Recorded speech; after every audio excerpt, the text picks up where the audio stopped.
سمير قال المقدر ما يفيد حذر، يا أكرم الله يعظم أجرنا والفؤاد.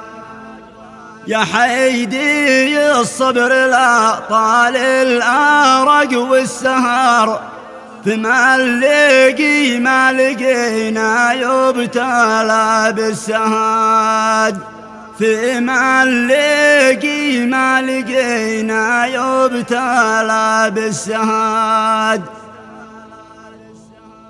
هذه المرثية مرسلة من المملكة العربية السعودية، كتب كلماتها الأخ سمير محمد الأحمر وأخيه أكرم محمد الأحمر، رثاء وتعزية بعد وفاة والدهم المغفور له بإذن الله محمد صالح الأحمر رحمة الله تغشاه، يعزون بها أنفسهم وكافة أعمومهم، وآل الأحمر خاصة، والحيمة الداخلية عامة.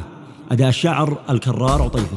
الحمد لله يا حكم القضاء والقدر، وحسبنا الله في كل الظروف الشداد. الأمر أمره متى ما تم حكم صدر، ويقضي أمره وتقديره على ما أراد. سمير قال المقدر ما يفيد حذر، يا أكرم الله يعظم أجرنا والفؤاد. يا حيدي الصبر لا طال الأرق والسهر، ما نلقي ما لقينا يبتلى بالسهاد. والقهر والغبن والأحزان فوق الكدر، حالات الصدر من مأساتها لا رماد. وموت عمي يذكرنا بذكرى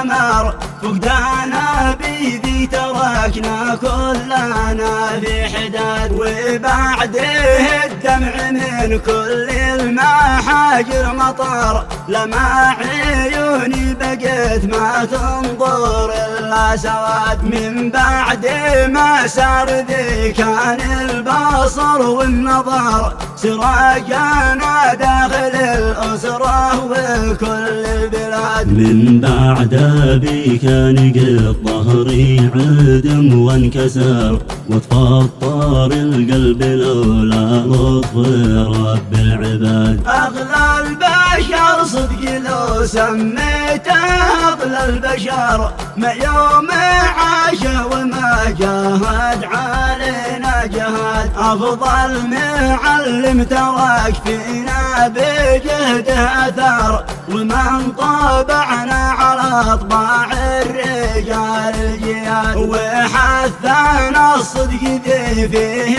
النجا من سقر، وكل مكسب حلال هو خير مشرب وزاد. قد عاش رجال ما يخشى دروب الخطر، وكلمات الحق يديها وقال الرشاد. ما هو علشان لا شي مصلحة أو ظفر، عنده رضا ربه الغاية وكل المراد. ذي ما ظلم حد ولا تسبب لحد بالضرر، وما يسامح من تسبب بظلم عناد. كان ساند كل ما نحتاج عون ظهر، كان المدد ذي عليه الركن والاعتماد. والوالده خير من كانت رفيق السفر، في الحلو